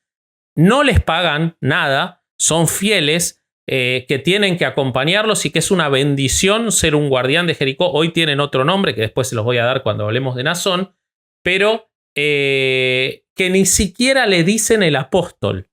Ni siquiera le dicen el apóstol como para temblar. Para ellos es el jefe. No vamos a decir a quién más se le dice el jefe y gente que tiene armas, pero bueno, a ellos le dicen el jefe, los que son los miembros de la guardia o del ejército privado de los... Aquí tenemos que prestar atención. Con lo cual no me extraña que alguien haya acuchillado 50 veces, ¿no? Sí, Tiene claro. quien lo puede hacer.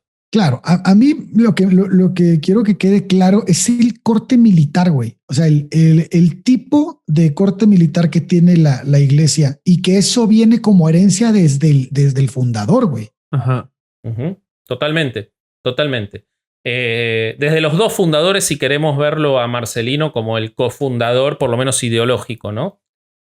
Bueno, algunos apuntes más de Samuel. Samuel compró en un momento un zoológico exótico en las afueras de Seguin, Texas, llamado el Silver Wolf Ranch, que él transformó en su mansión privada, donde tenía este ejército, donde tenía hermosos autos deportivos, entraban y salían mujeres, un lugar cerrado. Se le hizo un reclamo de las autoridades de Texas porque Samuel se negaba a dar acceso al público a este supuesto zoológico, que en realidad era su mansión, porque las leyes de los federales de los Estados Unidos requieren que las organizaciones exentas de impuestos, porque él lo compró a nombre de la luz del mundo, promuevan activamente su propósito en beneficio del público y no para riqueza personal. Sin embargo, hasta el artículo que yo leí, que lo había investigado, que era del año 2008, seguían sin darle acceso, y todo da a entender que siguen sin darle acceso porque Nazón después lo usaba como vivienda particular también. Yo leí que hubo un reportero que entró sin problemas y de hecho explica los animales que hay adentro: tigres, leopardos, jaguares. Okay. También habla de caballos cuarto de milla y pura sangre en establos gigantes y bueno, lo que sí no le permitieron fue entrar a la casa principal. Claro. La casa principal, claro. Nadie puede entrar. Pero el zoológico y lo que está afuera, al parecer, hay entrada. Oye, pero bueno, entonces ya pasó de ser Jim Jones a ser Tiger King. Algo así. Bueno, es que si vos haces a Jim Jones latinoamericano, lo que no va a hacer es suicidarse. Es más probable que compre un zoológico. Sin Bueno, otro dato interesante de color, más que nada, pero importante, es que a Samuel le fue otorgado en un momento un doctorado honoris causa. Todos sabemos que un doctorado honoris causa no es un doctorado, es un título honorífico que se le otorgó a una universidad de Ecuador, el Consejo Iberoamericano en honor a la calidad educativa, el SICHE, y él aprovechaba esto para hacerse llamar doctor. ¿Ok? O sea que tiene cosas de D. Gary Young también. Es como, él es como un best of de todo Herejes el podcast. Le falta hacer exorcismos y darte la carta astral, nada más. Y vos sabés que esta universidad o esta entidad ha sido muy criticada por suscitar confusión cuando dan estos títulos, porque y se supone, o hay investigaciones de si no los venden en realidad. ¿Ok? Entonces, en el propio Ecuador, o sea que al parecer él estaba muy interesado en conseguir su título, su doctorado. Doctor. Exacto. Bueno, como les contaba, lo del ejército, y ya nos venimos a casi el presente, al año 2014. Ocurre algo que es inevitable, que es que la gente se muere. Por más que seas un apóstol de la luz del mundo, en algún momento te vas a morir. Y se ve que todavía Dios no tiene la cura del cáncer, porque en un momento Samuel se muere a los 77 años y Esto es en diciembre de 2014, hace 6 años. Y entonces se vuelve a dar la misma situación, que es que no saben quién lo va a suceder porque no tienen un sistema organizado para elegir un sucesor. Entonces, el día 8 de diciembre, lunes 8 de diciembre de 2014, el pastor en ese momento, Naasón Joaquín García, que no era el hijo más grande de Samuel, exacto, es el encargado de dar a la comunidad, voceando y llamando al templo, la trágica noticia de que el hermano Samuel ha triunfado. Descansa en los brazos del Señor. Bueno, entonces los concurrentes empezaron a orar y llorar según los testimonios de primera mano. Fue un momento de gran dolor y luego de una oración de 3 o 4 minutos, todos empezaron a preguntarse qué iba a pasar, porque quién iba a ser el sucesor, ¿ok? Todo daba a entender por la historia de que iba a ser un Joaquín, ¿no? Pero como no hay ningún canon ni ritual de designación, no se sabía. Entonces se decidió dejarlo al designio de Dios. Y como Dios obra de manera misteriosa, durante toda esa semana que la iglesia permaneció acéfala, se empezó a pregonar entre los fieles la idea de que se iba a aceptar a cualquiera, incluso si no era alguien de la familia Joaquín. Porque la propia Biblia les convalidaba la idea con el apóstol Pablo, que no solo, si saben la historia de Pablo era un cazador de cristianos antes de convertirse en un apóstol de la palabra de Jesús. Entonces, como desde el principio Aarón había tomado la figura de Pablo, recuerden que cuando él tiene la segunda visión, una de las personas a los que ve es a Pablo, al apóstol. Entonces ellos toman que puede ser que sea cualquiera, incluso alguien que no esté en la congregación. Fíjense que otra similitud. Y le empezaron a brillar los ojitos a todos, güey. Claro. Entonces, lo que ocurre en esa semana es que están esperando la señal del cielo. Y no se sabe qué va a pasar. Pero de repente, y esto lo cuenta el pastor Rubén en un artículo que después les voy a compartir, él y otros fieles empezaron a experimentar premoniciones, algunas en sus sueños, que anticipaban que iba a ser Naasón el nuevo elegido, el nuevo apóstol. Ahora, me imagino el lobby, entre paréntesis, que debe haber hecho Naasón para que lo elijan a él y no a los hermanos, ¿no?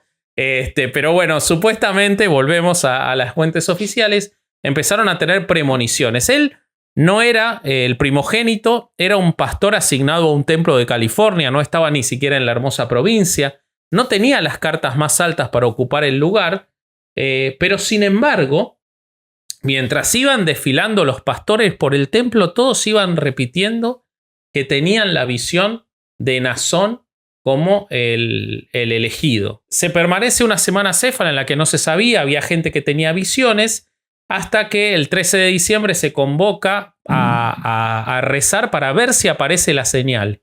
Y entonces se levanta el pastor Gilberto García, quien tiene la función de compartir con la iglesia la manifestación de la misericordia de Dios depositada en el siervo de Dios y apóstol de Jesucristo. Ahora vamos a ver qué tal el apóstol de Jesucristo, Naasón Joaquín García. Y él dijo: tenía un sueño y veía al apóstol de Jesucristo, nuestro hermano Samuel, con su sonrisa tan hermosa y que tanto ánimo nos infundía. Y me daba mucha alegría, entonces yo corrí a saludarlo en mi sueño. Sin embargo, al llegar donde él se encontraba, vi que una nube del cielo descendía y el siervo de Dios era cubierto por esa nube y comenzaba a ascender a los cielos. Yo lloraba mucho y le pedí a Dios que no se lo llevara, que me diera la llave de la caja fuerte. No, eso no lo dijo. Pero la nube desapareció de mi vista. Yo lloraba y me tiraba al suelo y comenzaba a preguntarme, ¿qué va a hacer de nosotros?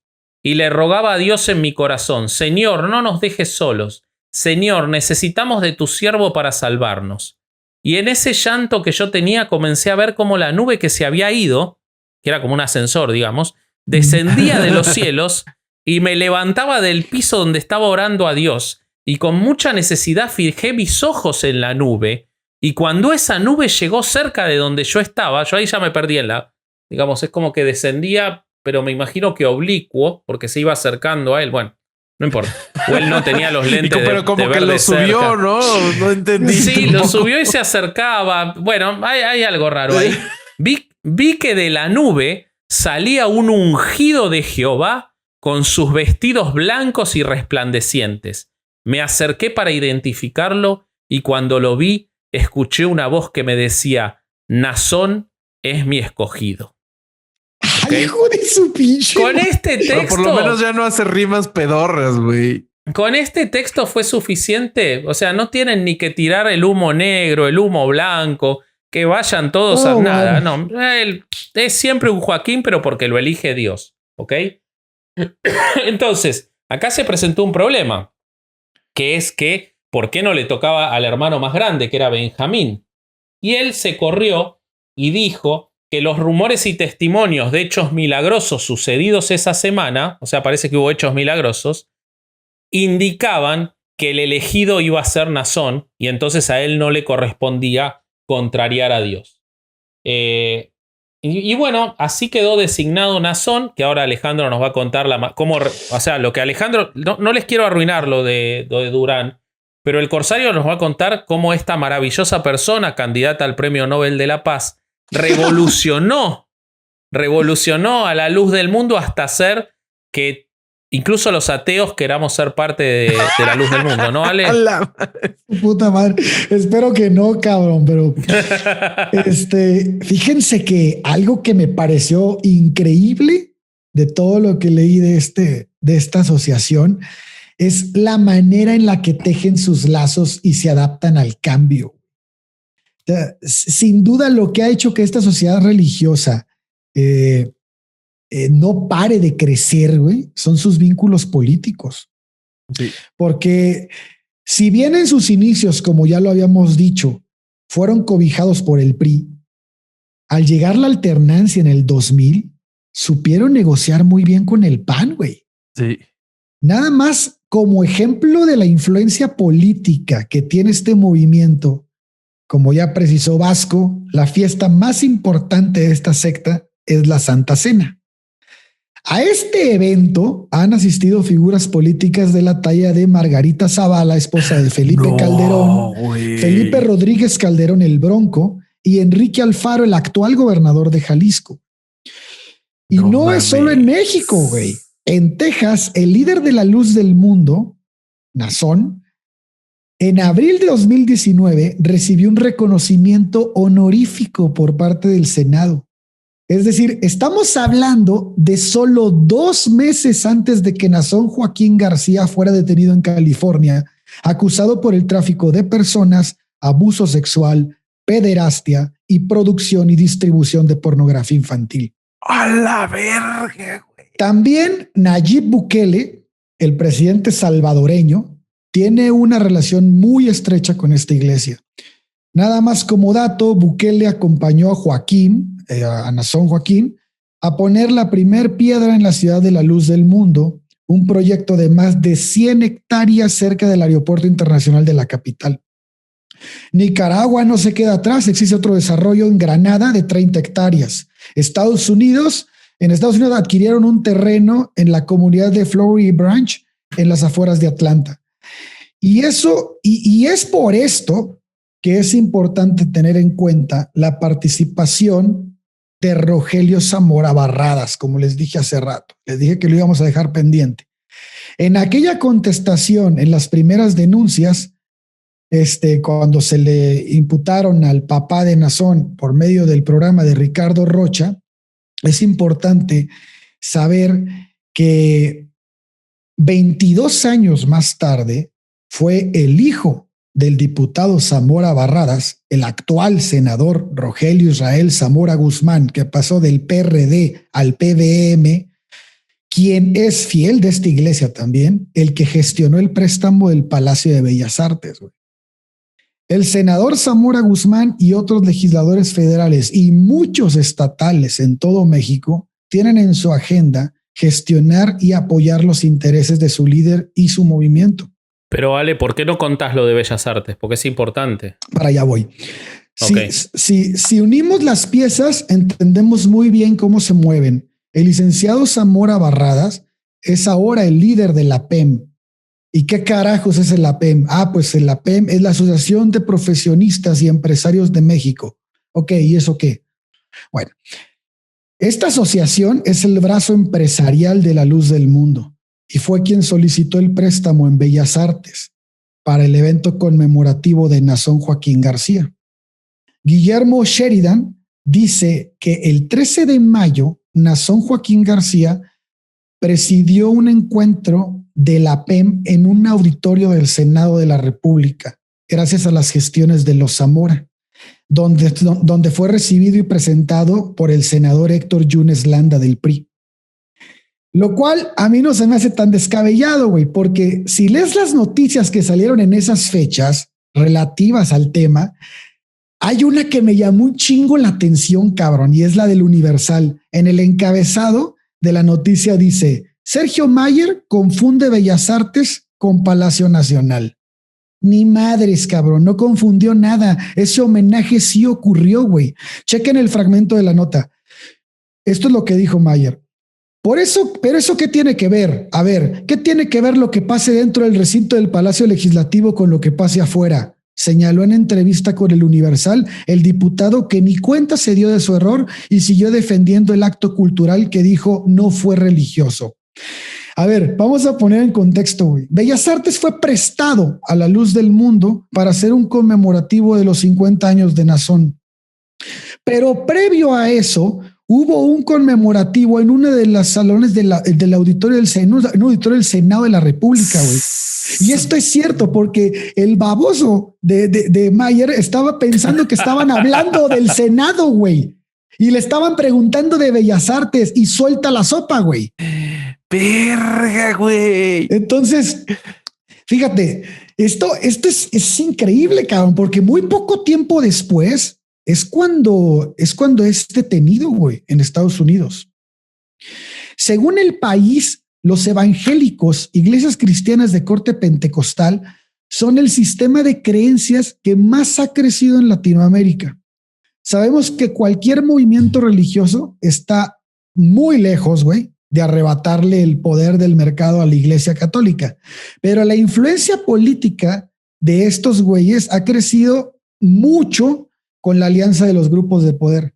Por poner un ejemplo, en Brasil se aliaron con la candidata del PT Dilma Rousseff en la elección de 2014 y ellos mismos terminaron siendo un importante factor de destitución de la presidenta. Los diputados evangélicos del Congreso brasileño razonaron, güey, su voto con la misma frase: por Dios y por la familia, a favor de la destitución. En 2018, su alianza fue con el candidato conservador Bolsonaro, que vamos a hablar de Bolsonaro después, su puta madre, con quien comparten también la misma agenda moral. En Venezuela se convirtieron en un elemento de soporte del gobierno de Chávez y en un sustento de Maduro. En Nicaragua, a través de la vicepresidenta Rosario Murillo, los evangélicos lograron introducir la agenda conservadora y convirtieron el contrapeso a la Iglesia Católica. En Colombia, Ecuador, Costa Rica se han hecho estrategias iguales, metiendo a su presencia en las cámaras y puestos. Acá en Argentina misma, las iglesias evangélicas, muchas de las cuales son neopentecostales, como las brasileras, se han afiliado con lo más reaccionario también y populista de determinados partidos, por ejemplo en la provincia de Buenos Aires y en la ciudad de Buenos Aires, donde han metido varios diputados en listas. Así es. Y en México no es diferente, güey. Se sabe que algún grupo importante de iglesias evangélicas hizo una alianza política con López Obrador a través del Partido de Encuentro Social, el PES, claro. Con aquella alianza de Juntos Haremos Historia, todos nos acordamos de eso. Luego perdió el registro en 2019 el PES y logró varias posiciones en las cámaras antes de que pasara eso. Fueron 29 diputados y 5 senadores. Y además en 2020 el INE le reconoció nuevamente bajo el nombre de Encuentro Solidario. Oye, lo que sí no sé es ¿De qué denominación es López Obrador? ¿No es de casualidad de esta madre? Fíjate que no sabría decirte si es de la luz del mundo, pero definitivamente es de corte protestante evangélico, güey. A ver, vamos a googlear. Ahora, algo que es importante es, a Nazón lo detienen en Estados Unidos.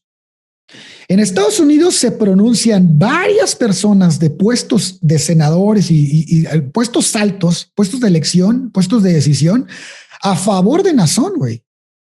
Y entonces, cuando lo detienen en el aeropuerto, encuentran en su iPad fotos de niños teniendo sexo explícito con él. No mames. Sí, tiene alrededor de 900 asuntos de pederastia y de abuso sexual. Encontraron una cantidad impresionante de fotos y pornografía infantil. Estamos hablando de al parecer una red de pornografía infantil bastante grande, güey. No es algo tan me recuerda mucho. Fíjate, cuando empecé a leer esto, me dije, güey, ¿por qué nunca han encontrado nada de la Iglesia Católica? Dije, o sea, así de este grado, porque la Iglesia Católica tiene, yo creo que 200,000, 200% más poder que estos güeyes, ¿no? Pero pues precisamente es ese poder el que ayuda a tapar todo, ¿no? Pues, de hecho, sí. O sea, a ver, vamos, no estamos descubriendo el hilo negro, güey. No. Toda la historia de nuestro país está aderezada con movimientos religiosos que influyen en la política de nuestra tierra. Esto no es nuevo, güey. Y aparte siempre influyen para mal, güey. No, y no debe asombrarnos, cabrón. De hecho, me preocuparía que a alguien le asombre más de lo que debe ser estos casos, güey. Porque debe tener claro que esto sucede. Estamos hablando de un movimiento religioso que no le llega ni a los talones a la Iglesia Católica. Estos güeyes hacen templos gigantes, fundan villas en otros países, consiguen apoyos de gobiernos locales y federales. 5 millones de adeptos en el mundo. Exactamente, se enaltecen. Lo que pasa es que, perdón, pero una explicación que puede ser es que como trabajan por las bases, han hecho muchas cosas por debajo del radar. Ah, claro. Y a la gente más, o sea, sus fieles, o sea, también sus violados, pues son parte de, como decíamos, y están los datos de alfabetización y de educación, que son de lo más castigado socioeconómicamente de la sociedad, que está probado, y más en nuestros países latinoamericanos, y Ale, vos lo sabés bien, y yo como abogado, es la gente que menos denuncia y que menos confía y menos recurre, que menos confía en la policía, que menos recurre a la justicia, que sufren en general la revictimización y la doble victimización. Entonces, se han aprovechado tanto para enriquecerse como para cometer estos abusos espantosos de la gente más necesitada y más empobrecida y menos educada. Así es. Como dice Vasco, estos cabrones se enaltecen y te embarran en la jeta que tienen 5 millones de seguidores en el mundo. Güey, tienen que entender, la Iglesia Católica tiene un puto país, güey. Sí. O sea, la Iglesia Católica, cuando vio en peligro su poder, provocó las guerras más sangrientas que ha presenciado el ser humano en la tierra y en nuestro país, güey. Ahora, tampoco nos confundamos, no se trata de que qué iglesia ha causado más daño, se trata de que tengamos en cuenta quién maneja los hilos. Hemos entregado nuestro futuro, nuestra libertad, nuestros sueños y nuestra capacidad de pensar a quien nos gobierna. Porque ellos saben que no pensamos por nosotros mismos, cabrón. O sea, obedecemos a nuestras raíces ideológicas más antiguas que han consumido por completo nuestra capacidad de razonar. Debemos abrir los ojos, güey. Debemos despertar. Ya es hora, güey. Ya basta de permitir que se nos diga qué pensar antes de que aprendamos a hacerlo. Pongámonos chingones, cabrones. Ya la creencia en que un Dios va a bajar del cielo a arreglar nuestros problemas nos ha hundido durante toda nuestra historia. Nos encierra en nuestro mundo intolerante, güey, donde le queremos decir a las personas cómo debe amar y a quién, en desigualdad, en discriminación, en valores sexuales que no existen, que nunca han existido, que han sido impuestos por meros paradigmas. hagamos esto por nuestros hijos, puta madre, güey. Ya este granito de arena es el que vamos a poner nosotros. Probablemente no es nada, pero chingada madre, güey. Tal vez tenemos que empezar de cero, güey. O sea, yo creo que ya esta iglesia, este movimiento a mí ya terminó por tronarme, güey. Ya no puedo creer que no nos demos cuenta, güey. O sea, no puedo creer que sea tan sencillo vernos la cara de pendejos, güey. Sí. Es impresionante. Porque aparte es la misma fórmula, güey. Es la misma Exacto, fórmula. exacto. La misma nosotros siempre. no somos como los católicos. Nosotros sí somos los buenos. Y este güey es el que tiene la revelación. Lo único que les faltó para llenar la lista de requerimientos de todas las sectas pendejas estas, es decir, que ya se va a acabar el mundo. Que no me sorprendería si lo dicen. No, bueno, es que lo dice la Biblia y ellos siguen estrictamente la Biblia. O sea, no le ponen fecha. No le ponen fecha, pero está ahí. Lo que pasa, yo quiero hacer una aclaración. Nosotros, por limitaciones de tiempo, que ya de por sí los episodios son largos, esto es una muestra gratis. O sea, googleen todas las atrocidades de esta gente. Güey. Y como dice Alejandro, googleen quién es Xochitl Martín, una de las principales denunciantes por los abusos de Nazón Joaquín, que cuenta cómo la violaron reiteradamente en esos túneles cuando ella era asistente de Nazón desde que era menor de edad. Busquen la información, vean las atrocidades, vean de quiénes se aprovechaban y después plantéense, como dice Ale, si es muy diferente a la Iglesia Católica. Tanto su grupo de influencia como el funcionamiento. Hay una diferencia de antigüedad y de que estos nos parecen una secta porque podemos conocerle el nombre al que la fundó. Pero la realidad es que no es muy distinto. Así es. Estamos hablando de un tipo que metía a niños en pasadizos escondidos de su iglesia, los hacía que se desnudaran, los hacía que se tocaran entre ellos, les tomaba fotos, los violaba y luego tenía achichincles que hacían que conseguían a los niños entre la comunidad y entonces los vestían de colegialas y los vestiban y los hacían que se besaran. O sea, estamos hablando de una mierda, güey. O sea, no, ni siquiera hasta hablar de esto aquí ya se me hace así como, güey, neta, esto ya brinca, güey, brinca parámetros que no dudo que pasen en otras iglesias. No lo dudo ni tantito. O sea, el poder de esta iglesia, como le repito, es tan pequeño en comparación del catolicismo, güey, que ni siquiera quiero imaginarme qué carajos pasa dentro del catolicismo. Si tuvimos vestigios y esos vestigios han sido Maciel, pedacitos que nos hemos dado cuenta. Sí, el Washington Post, o sea, de donde Maciel, se sabe. Cabrón, pero Maciel. Hay mucho más. O sea, este güey Nazón es conocido como el papá de Nazón, era conocido como el Maciel mexicano del Valle de Protestante, güey.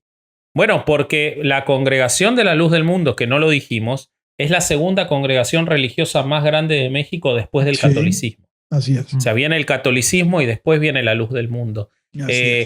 Pero un apunte más que quiero hacer antes que terminemos, para que no se vea que son hechos aislados y no olvidemos que esto es solamente traer a la actualidad. O sea, si lo que querían y si lo que le encomendó Dios a Aarón fue que trajera a la iglesia del siglo I, más o menos que lo logró, porque hizo en 80 o 90 años todo lo que hizo la Iglesia Católica en sus 2000 años de historia. O sea, desde los abusos, desde el aprovechamiento de los más necesitados y de los menos educados, desde las conexiones políticas y el trabajo esclavo. Y lo que hablamos del templo de la hermosa provincia no es un caso único, y Ale lo podrá decir mejor, pero en Guanajuato hicieron hace muy poquitos años, en el año 2011, otro edificio con trabajo casi esclavo en las mismas condiciones por los fieles. Entonces, sin entrar en ese caso, pero veamos cómo sus conductas partían de la convicción de una impunidad absoluta que al parecer se cortó ahora, pero vamos a ver si termina condenado. Y no olvidemos que la Luz del Mundo no ha designado sucesor para Nazón. porque como lo tiene que designar Dios, para ellos Naasón sigue siendo el apóstol. Entonces, vamos a ver qué pasa. Y vamos a ver si esto tiene alguna consecuencia real. Y aquí yo voy a cerrar con una nota de Bernardo Barranco. Bernardo Barranco dijo: ninguna iglesia se salva. Todas tienen un vínculo con la política. La ortodoxa griega, cada año, al cumpleaños de su líder Antonio Chedraui, iba toda clase de políticos y no tienen más de 600 fieles. La iglesia católica, ni se diga, también tiene vínculos con el poder político. Un ejemplo es el cardenal Norberto Rivera. Ese güey siempre está en la política. Siempre. Quien no quiera entender que creerle a una persona, regalarle tu libertad en cuanto a tu creencia y tus decisiones, es regalarle el poder. Sí. O sea, esto tienen que entenderlo, güey. O sea, es tan fácil trabajar para la luz del mundo con la política porque le dice, güey, yo tengo tantos millones de personas en México, güey. Tú dime por quién quieres que vote y yo les digo, soy Naasón, pendejo. Yo les digo por quién voten, güey. O sea, es un poder que no tienes idea, güey, de la magnitud. O sea, estos güeyes pueden decidir quién carajos, al menos en Jalisco, quién carajos parte el queso. Ah, qué horror. Sí, la verdad que sí. Pues a ver qué otro día aceptamos complacencias, muchachos. Su puta madre con esto. Y pónganse a leer, cabrones. Sí, y como dijo, como dijo Aarón, este consejo te doy porque tu amigo el corsario yo soy. En serio, pónganse a leer porque realmente hay muchísimo más. Porque si después nos van a decir que esto es superficial, esto es la punta del ovillo de todo el espanto que hay y todo lo que se puede contar en 1 hora y media de estos monstruos, y que por favor investiguen más, porque para eso hacemos esto, para que ustedes tomen de donde nosotros partimos y sigan por adelante ustedes. Y sé que muchos lo hacen porque lo escriben y nos lo cuentan, pero eso es lo importante. Y también, si nos vienen a decir que estamos mal y ni siquiera han checado las fuentes, chingan a su madre. Eso. Su puta madre. Pues la neta, güey, porque es que están mal, pero ni siquiera leen lo que ponemos ahí abajo. Pero bueno. Todavía estoy esperando a las fuentes que me contradigan del testigo de Jehová, que me dijo que yo me iba a tener que retractar en el siguiente programa. Ya pasaron 2 programas, amigo. Mándame las fuentes, así me retracto. Te lo pido, por favor. Yo creo que te las van a mandar al mismo tiempo que las fuentes del debate del aborto. Sí, las fuentes de Frida. Hashtag la fuente de Frida. Bueno, y como nos lo han estado pidiendo otra vez, regresaron las recomendaciones de libros. Yo, como saben, estoy visco, entonces escucho libros más que leerlos, y yo estoy escuchando, no sé si se vea, Educated de Tara Westover. Está bien bueno. Está en Audible, de una chava que estaba en una de las denominaciones de mormones y logra escapar y educarse. Está bien buenísimo. Ok. Yo voy a recomendar, siguiendo con mi temática de recomendar solo cómic y novela gráfica, esta es una recopilación de La Cúpula de American Splendor. American Splendor es probablemente el cómic más importante independiente de los Estados Unidos.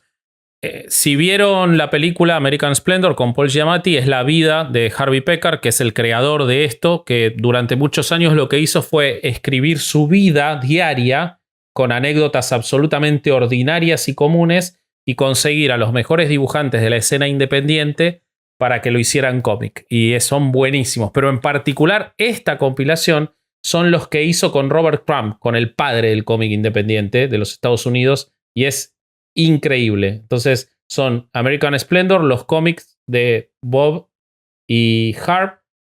Ahí están ellos dos sentados en un banco mirando a una mujer. Ese es Harvey Pekar y el otro es Robert Crumb, el que tiene el sombrero. Lo recomiendo un montón. Muy bien. Muy bien. Mi corsario. Bueno, yo quisiera recomendar un libro que a mí me recomendó Ale Vasco hace mucho tiempo. De hecho, creo que está en Instagram. Pero La Conjura de los Necios es un libro que a mí estoy leyendo actualmente y me ha gustado muchísimo. Y me ha gustado muchísimo porque la forma en la que el autor te explica la forma de ser del protagonista es majestuosa, güey. O sea, eso me tiene, o sea, te lo juro que le voy poniendo atención mucho al personaje porque sin ser muy descriptivo, bueno, creo que es muy descriptivo al principio con su físico para que te imagines a Ignatius, pero lo increíble es cómo te describe la forma de ser, güey, de él. Con actitudes que parece que no es mucho, pero empiezas a familiarizarte con el personaje, con él y con su mamá. Ajá. Increíble, cabrón. Haz de cuenta que los conoces, güey. Haz de cuenta que el güey es tu vecino, cabrón. Sí. Puedes describirlo perfectamente. Entonces yo recomiendo ese libro y estoy seguro que el desenlace va a estar increíble porque Ale, los libros que me ha recomendado, como el de Maus y algunos otros más, han sido libros que a mí me han gustado mucho. Entonces yo quiero recomendar esta vez ese libro. Muy bien, pues ya regresan las recomendaciones y ahí están. Avisos parroquiales. Tenemos algunos cambios en Patreon. Vamos a estar haciendo un stream cada tercer domingo. El tercer domingo de cada mes. Lo voy a decir yo, Eli. El tercer domingo de cada mes vamos a hacer un streaming en nosotros tres con todos los Patreons a partir de $5. Y eso va a ser una vez por mes. Si son muchos Patreons, si llegamos a los 200, 300, 400, 10.000 Patreons, va a ser más de un streaming.